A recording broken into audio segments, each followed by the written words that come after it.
Hi friends, welcome to Jessica Tamil channel. இன்னைக்கு நம்மளுடைய video என்னன்னா தூது இலை குழம்பு நம்ம செய்ய போகிறோம். வாங்க வீடியோக்குள்ளே போகலாம். ஃப்ரெண்ட்ஸ், நம்ம வைக்க போகிறது வந்து இன்றைக்கி தூது இலை மருந்து குழம்பு வைக்க போகிறோம். அதுக்கு வந்து நம்ம வந்து சாதம் வந்து வெடிக்க தேவையில்ல. குக்கரில் வைக்கும் போது அந்த சாதம் நமக்கு குழஞ்சி வரும்போது இந்த குழம்பு ஊற்றி சாப்பிடும் போது நமக்கு வந்து கோல்டெல்லாம் வந்து பறந்து போயிடும். நீண்ட நாள் நமக்கு பிடிச்சிருக்கிற சளி, இரும்பல், ஜுரம் இருக்கிறவங்களுக்கெல்லாம் இந்த மாதிரி நீங்கள் குழம்பு வச்சு கொடுத்தா, இந்த வாயெல்லாம் கசப்பாக இருக்கிறவங்களுக்கு இந்த குழம்பு வச்சு கொடுங்க. அவங்களுக்கு வந்து வேறு வேறையாக நம்ம வந்து சாதம் கொடுக்க முடியாது, குழஞ்சி இந்த குழம்பு ஊற்றி தான் நம்ம கொடுக்க முடியும். அதுக்காக நம்ம குக்கரில் வைக்கிறோம். 1 டம்ளர் அரிசிக்கு 2 டம்ளர் நம்ம தண்ணி வைப்போம். ஆனால் இப்போ நம்ம வந்து இந்த ரைஸ் வந்து குழஞ்சி வேணுன்றதுக்காக நம்ம 1 டம்ளர் எக்ஸ்ட்ரா வச்சுருவோம். முதல்ல நம்ம சாதத்தை வச்சுட்டு குழம்பு எப்படி பண்ணுறது நான் ஸ்டெப்பாக காட்டுறேன். இந்த வீடியோ ஸ்கிப் பண்ணாமல் பாருங்கள். ஃப்ரெண்ட்ஸ், அடுப்பு பற்ற வச்சுக்கலாம். கடாயை வச்சுடுங்க. இப்போ நம்ம இந்த மாதிரி மருந்து குழம்பு செய்யணும்னா நம்ம நல்லெண்ணெய் ஊற்றிக்கலாம். கடாய் காஞ்ச உடனே கொஞ்சமாக நல்லெண்ணெய் சேர்த்துக்கோங்க.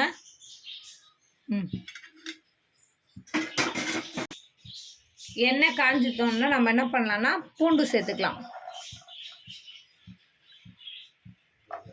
பூண்டு வந்து 2 பெரிய பூண்டை வந்து தோல் நீக்கிட்டு சின்ன சின்னதாக கட் பண்ணி வச்சுருக்கிறேன். 20 வந்து சின்ன வெங்காயம் தோல் உரிச்சிட்டு வச்சுருக்கிறேன்.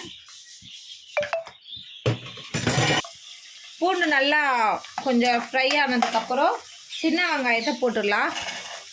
உங்கள்கிட்ட சின்ன வெங்காயம்லாம் நீங்கள் பெரிய வெங்காயத்தை கூட போட்டுடலாம்.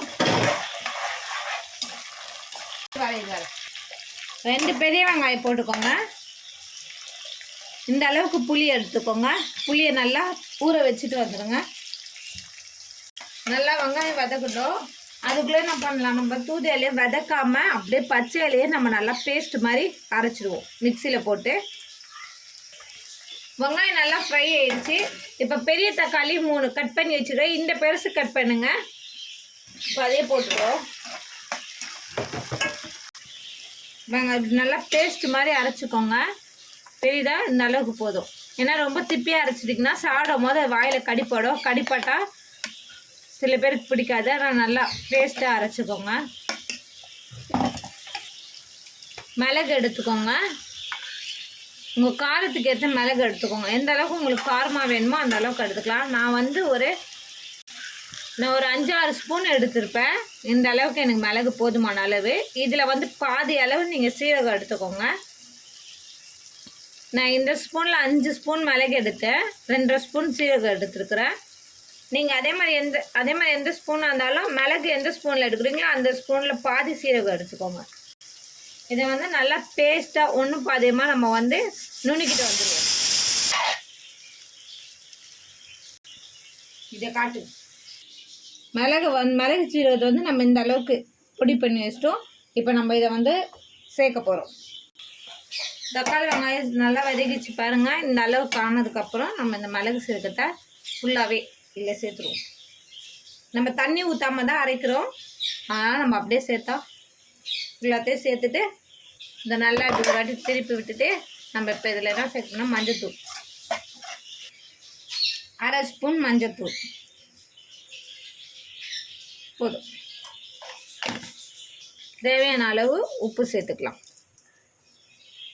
இப்போது இதை நல்லா இப்படி திருப்பி விட்டுட்டு கல் உப்பு சேர்த்திங்கன்னா நம்ம மருந்து குழம்புக்கெல்லாம் நீங்கள் கல் உப்பு சேருங்க. இப்போ நம்ம வந்து புளி சேர்க்க போகிறோம். இந்த அளவுக்கு புளி போதும், நம்ம சேர்த்துடலாம்.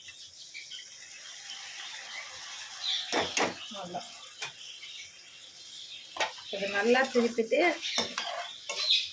தேவையான அளவு தண்ணி ஊற்றி நல்லா நம்ம கொதிக்க வைக்கலாம். இந்த டம்ளரில் நம்ம வந்து 2 டம்ளர் தண்ணி ஊற்றலாம். இது வந்து 1/2 லிட்டர் தண்ணி வரும். 250 ml வரும் தண்ணி. ஊற்றியாச்சு. இப்போ இது நல்லா கொதிக்கிட்டோம்.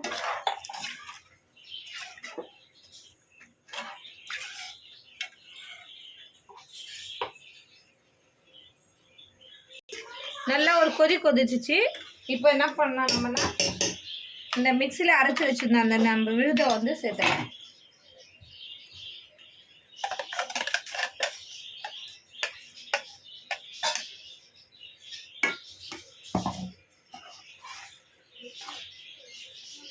பார்த்தீங்கன்னா இப்படி தான் இருக்கும். குழம்பு கொதிக்க நல்லா மணமாகவும் டேஸ்ட்டாகவும் இருக்கும். இப்போ இது மிக்ஸியில் இருக்கிறத நம்ம வேஸ்ட் பண்ணாமல் தண்ணி ஊற்றி இதே நம்ம கழுவி ஊற்றிடலாம். இதே ஊற்றிடலாம். ஊற்றுனதுக்கப்புறம் நல்லா கொதிக்கிட்டோம். கொதிச்சு இது திக்காக வரும். நம்ம சாதமாக வெந்துடுச்சு. இப்போ நம்ம இதுக்கு என்ன பண்ணுவோம்னா வத்தல் வறுத்துடலாம். வீடியோ கொஞ்சம் லென்த்தாக தான் இருக்கும். உங்களுக்கு ஃபுல் டீட்டெயில்ஸ் கொடுத்தா தான் நீங்கள் வந்து இதை கரெக்டாக மெத்தடாக பண்ண முடியும். அதனால் வீடியோ நீங்கள் ஸ்கிப் பண்ணாமல் பாருங்கள். ஜெசிகா தமிழ் சேனலுக்கு நீங்கள் சப்ஸ்கிரைப் பண்ணுங்கள். நல்லா குழம்பு சுண்டி வரட்டும். இந்த குழம்பு யார் யார் சாப்பிட்லாம் நீங்கள் கேட்டிங்கன்னா சின்ன பிள்ளைங்கலேருந்து பெரியவங்க வரைக்கும் சாப்பிட்லாம். சின்ன பிள்ளைங்க எப்படி சாப்பிட்றதுன்னா நல்லா பிசைஞ்சு 2 வாய்னா நீங்கள் ஊட்டி விட்ருங்க. ஏன்னா மருந்து கொடுக்கும்போது அழகாக செய்யும். அதேமாதிரி அந்த குழம்பு கொடுக்கும்போது அப்படி தான் இருக்கும். அப்புறம் நீங்கள் பார்த்தீங்கன்னா மார்ச் செல்லிலேருந்து எல்லா செல்லியும் கம்மியாகிடும். எங்கள் வீட்டில் வந்து எல்லாருமே சாப்பிடுவோம். நல்லா திக்கானோடனே நீங்கள் பாருங்கள், நான் என்ன மாதிரி இருக்குன்னு உங்களுக்கு காட்டுறேன். பாருங்கள், நல்லா குழம்பு கொதிச்சிச்சு. இப்போ உங்களுக்கு காரம் பத்தலைன்னா நம்ம ஒன்றும் பண்ண வேண்டாம். ஒரு 1/2 ஸ்பூன் வந்து மிளகு தூள் சேர்த்துக்கலாம். நம்ம வேணா ஒரு 1/2 ஸ்பூன் சேர்த்துக்கலாம். எனக்கு கொஞ்சம் காரம் கம்மியாக தான் இருக்குது, அதனால் நான் ஒரு 1/2 ஸ்பூன் சேர்த்துக்கிறேன். அவ்வளோதான். இது நல்லா கொதிக்கிட்டோம். சாதத்தில் ஊற்றி சாப்பிட மாட்டேன்னு சொல்கிறவங்களுக்கு நல்லா தண்ணியாக வச்சு நீங்கள் சூப்பு மாதிரி கொடுங்க. இல்லை சாதத்தில் சாப்பிட்றன்றவங்களுக்கு இன்னும் கொஞ்சம் திக்கா இவ்வளோ தண்ணியாக இருக்கா, இன்னும் கொஞ்சம் லைட்டாக திக்காக ஆகட்டும். ஏன்னா ஏன் இன்னும் கொஞ்சம் திக்காகட்டும்னு சொல்கிறோன்னா, இந்த பூண்டு, இந்த தக்காளி, வெங்காயம் எல்லாமே தனித்தனியாக இருக்குது. இப்போ திக்காகும் போது எல்லாமே ஒன்றா ஆகும் போது நம்ம சாதத்தோடு சேர்த்து பிசைஞ்சு சாப்பிட்லாம். இந்த பூண்டு, தக்காளி, வெங்காயம், சின்ன வெங்காயம் போட்டிருக்கிறோம், எதுவுமே நமக்கு வேஸ்ட் ஆகாது. இப்போ நீங்கள் இதை வந்து இந்த ஸ்டேஜில் கொடுத்தீங்கன்னா வெறும் அந்த தண்ணியாக இருக்கிறது மட்டும் தான் மேலோடு ஊற்றி சாப்பிடுவாங்க. நம்ம இதில் இருக்கிற பூண்டுலேருந்து, வெங்காயத்துலேருந்து, தக்காளிலேருந்து எதுவுமே நம்ம வேஸ்ட் பண்ண போகிறதில்ல. இதே மாதிரி இந்த தூதுவளை வந்து பொடி வந்து நாட்டு மருந்து கடையில் விற்கிதுன்னு கேள்விப்பட்டேன்.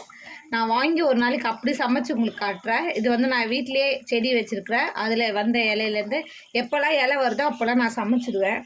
இது வந்து நீங்கள் நினைக்கிற மாதிரி சின்ன குழந்தை கூட கொடுக்கலாம். இப்போ எங்கள் வீட்டில் வந்து 5 வயசு குட்டி பையன் இருக்கான்.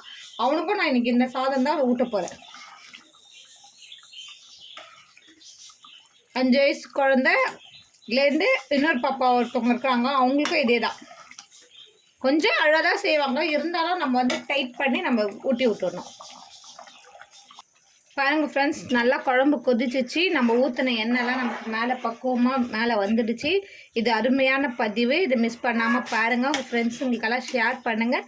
இந்த வரப்போ மழை காலத்தில் நீங்கள் வந்து நீங்களும் இது மாதிரி சமைச்சு எப்படி இருந்ததுன்றத நீங்கள் எனக்கு கமெண்ட் பாக்ஸில் சொல்லுங்கள். மறுபடியும் இது மாதிரி உங்களுக்கு அருமையான வீடியோவில் நான் உங்களை சந்திக்கிறேன். பாய். ஜெசிகா தமிழ் சேனலுக்கு லைக் பண்ணுங்கள், ஷேர் பண்ணுங்கள், சப்ஸ்கிரைப் பண்ணுங்கள். உங்களுக்கு இதுக்கு மேலே என்னென்ன வீடியோ வேணும்னு கமெண்ட்டில் சொல்லுங்கள். பாய். Bye friends.